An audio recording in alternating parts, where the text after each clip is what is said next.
guys, so welcome back to part 3 of our period taboo talk. So as I explained to you, part 3 is going to be all about me talking to you guys really openly and honestly about how I approach this subject with my son, how friends of mine have approached this subject with their children, and basically just to give you some tips on, if it went well, if it didn't go well, what we could have done different, what we've learned from this experience. And I really hope that you get something from this, and please leave some comments down below if you've had any really great things that you can pass on to another parent or caregiver. If it worked well, if it didn't work well, what you've learned from this subject. It's really important that we have this platform that we can speak openly and honestly, and that we can give each other just tips and advice really in a safe place. So let me tell you my story. So as you all know, and many of you know me and many of you know my family setup, so I have a big son and he is 18 now. And we have always had a really open and honest relationship. I've been very lucky with him. He's been very open with me, sometimes a bit too open, and there's things that I don't need to know, but I'm actually really glad that he felt confident enough to tell me and talk to me about these things.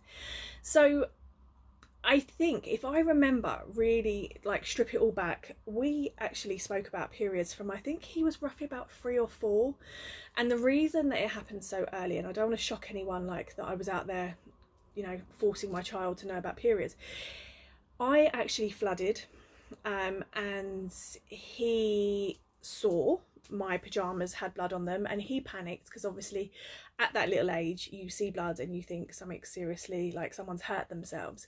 So he was panicked, he was very worried for me, but I then explained to him, it's okay, mummies, and I'm sorry, and I know that I said about gender that I wouldn't talk about male or females, but with him this was a very open discussion, so I will discuss gender, how we spoke about it at that time.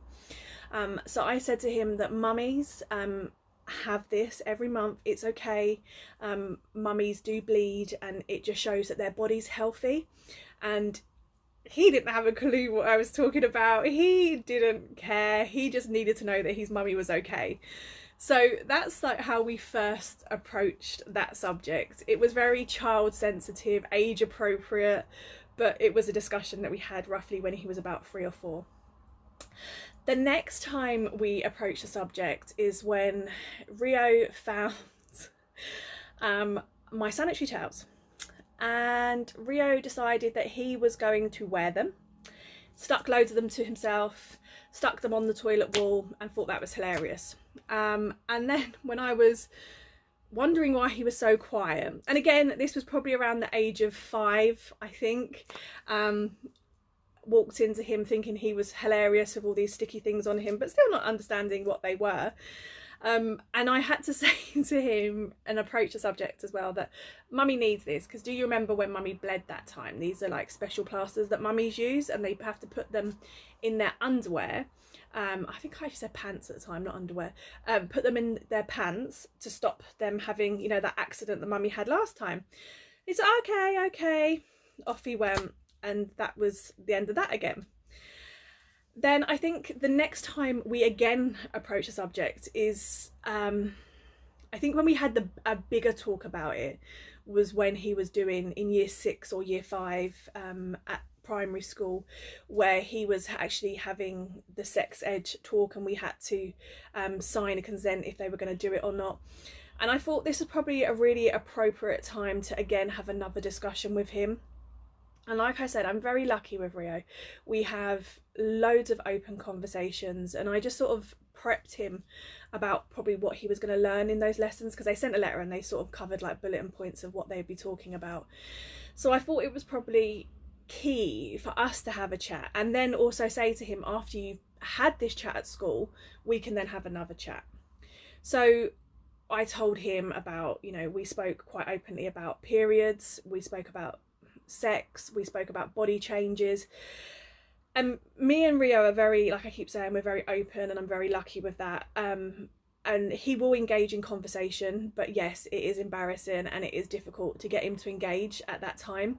So I just sort of said to him, like, when the letter came home, I said, do you know what this is about? And he said, yeah, they're going to talk about the birds and the bees. What did he say that? Well, they're going to talk to us about sex. It was his little voice. He didn't have that deep voice anyway. He has that deep voice now. Then he probably sounded like, yeah, they're going to talk to us about the birds and the bees.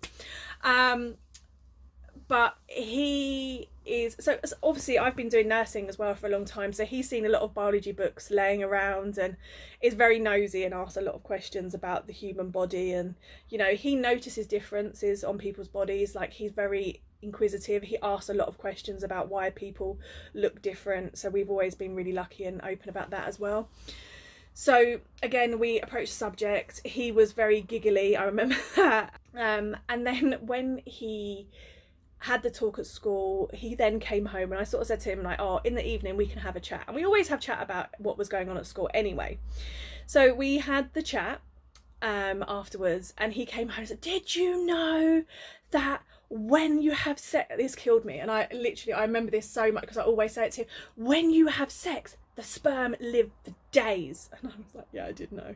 But he was so blown away by that, and he was really interested, and it just opened up a really open conversation for us. And I'll keep saying that because we do have really open conversations, and I think that's key in this. I've also always spoken to Rio about how things affect me as a woman. So like hormonal changes, you know, when I'm moody, when I'm in pain, when I've got backache, or, you know, when my period's just causing me problems. You know, I have flooded more than once, and as he's got older, he's seen that, and he's been really good. Like, he's asked me at times, do I need him to run me a bath? Do I need a hot water bottle? You know, do I need painkillers? And I think I'm really lucky because then he was that nice to his girlfriend, you know, when things have happened. You know, and I've also been really honest with Rio's female friends and also his girlfriends that I always have sanitary products in my toilet.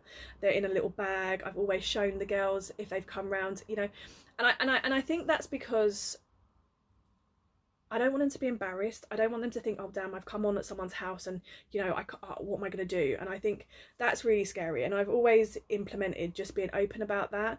I've also had lots of chats with young ladies about before they start their period, you know, and I've discussed this in the previous videos, but it's not a bad idea to start carrying sanitary pads around with you before you've even had your first period, just in case, because your period is never ever going to start when you think it's going to start. So by having some little pads in your bag, you know, dotted around at your nan's, anywhere that you go, just in case.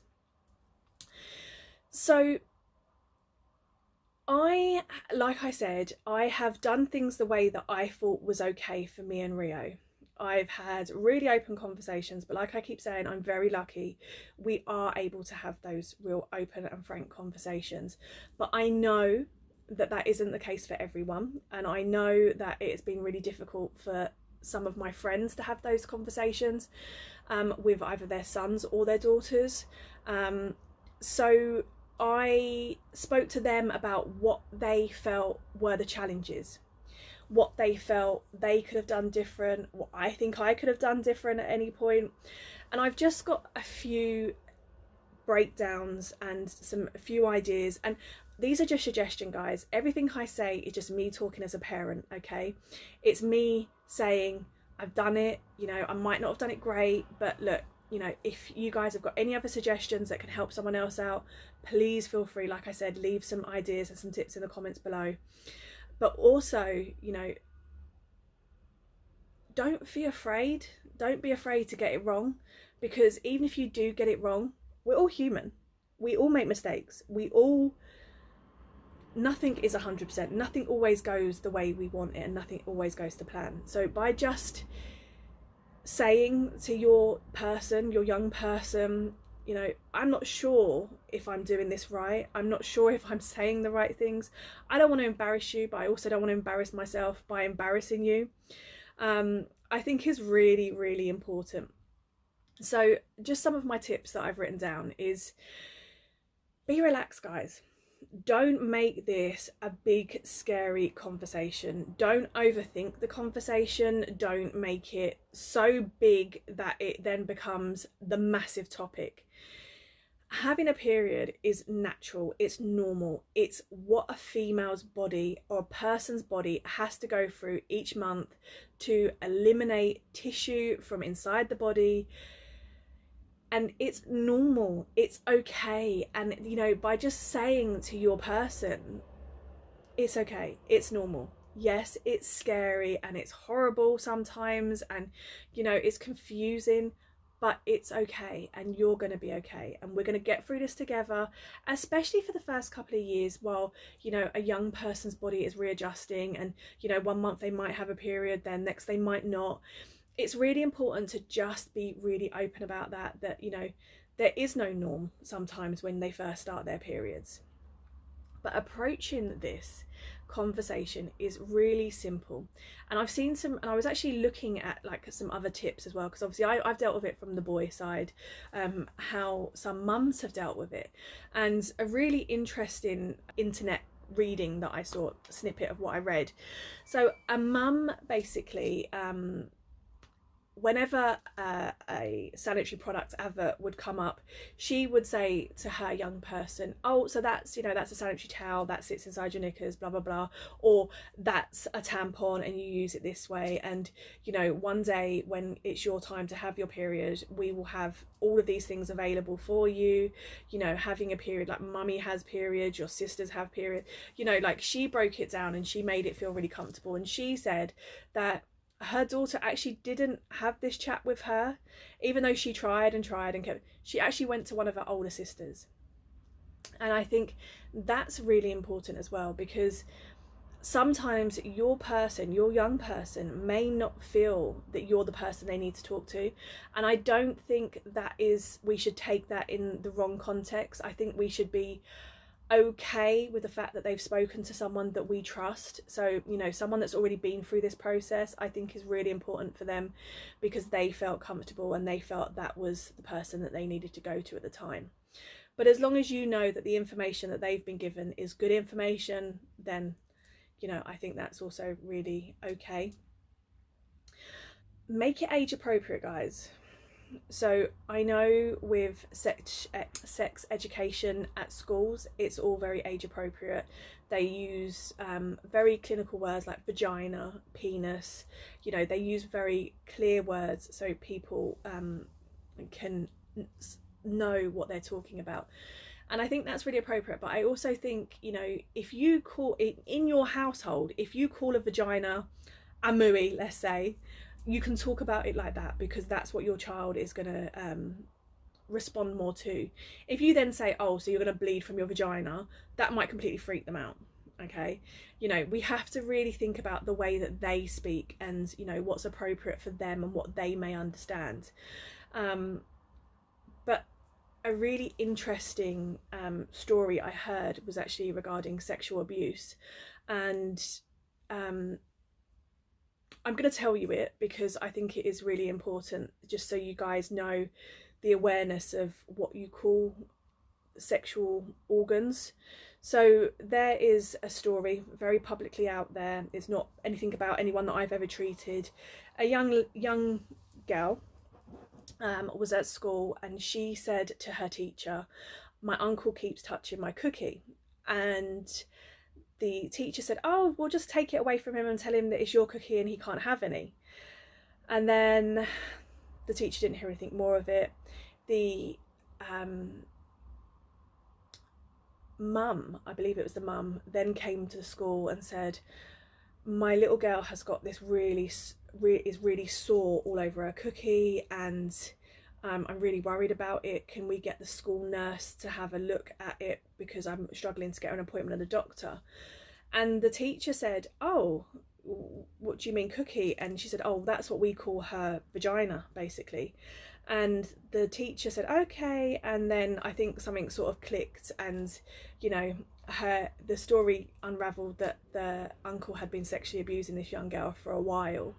So, you know, by calling it nicknames is okay if that works in your household, but by being very straight lace, like your vagina, your penis, you know, is also really good, because then when they talk to others about it, especially clinicians or teachers, they will know if there's something going on that they need to obviously raise. So that's just a little side story, but I think is really valuable for people to know.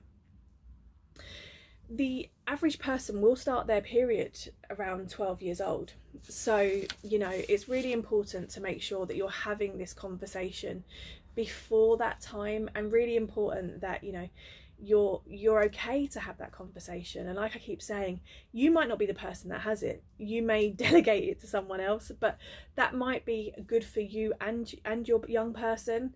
You don't have to have this conversation, you don't have to be the one. So I know with some families, like the dad will take on the boys, the mum will take on the girls, and things like that. But sometimes I think it's really good for boys to hear it from a woman's point of view, about periods, about that type of thing. And it's really good for, you know, girls to talk to their dads about certain things, about how things affect them as well. It can be really difficult to talk to the opposite sex about anything body related anyway, so it's just finding your comfortable zone on how to do it, and the comfortable way of to do it for you and your family. When is the right age? I don't think there is a right age. I think whenever you can start educating your children about their self, their bodies, the changes that they may have, you know, as long as it's age appropriate, then you can always tackle. There's some really good sources out there on the internet of how to have these conversations, you know, but don't feel bogged down by it. And I think that's where a lot of people then panic, and a lot of people that I've had discussions with then really panic about this conversation, because they're so worried about what is going to be said. What are they going to say to me? Am I going to be, you know, give them the right answer? It's okay not to have the answers. And a really good thing that I've learned is, if I don't know the answer, and this is also in my medical background, my medical profession, if I don't know the answer, I'm not going to make it up on the spot. I'm going to say to my person, I don't know, but what I'm going to go and do is I'm going to go find that answer out for you. And if it was about something that I was talking to my son about, let's look at this answer together. Let's see if I've got it in a medical book. Let's have a look on the internet. Let's have a look to see if I can get you that answer. Now, I've just waffled for the last 20 minutes about things that we did and how it worked for us. And like I said, everything that I've said might not be age appropriate, may not work for you and your family, but it's worked for me and mine. Okay, and like I said, guys, please leave comments down below on other tips on how it worked for you.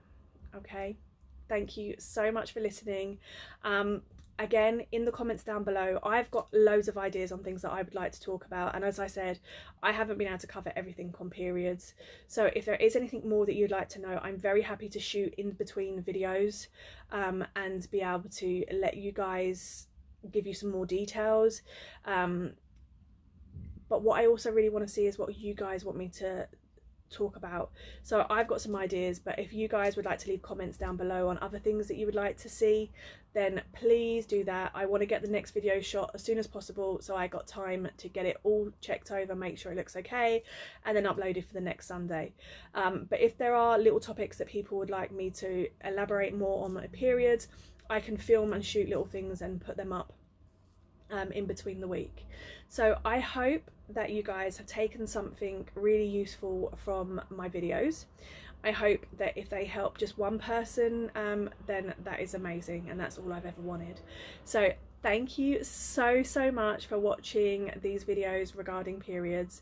I hope that you guys have learned something, and like I said, please leave me comments, good or bad. Tell me what I could do better, anything that you think that I'm going to learn from, because this is just us in a safe space sharing information.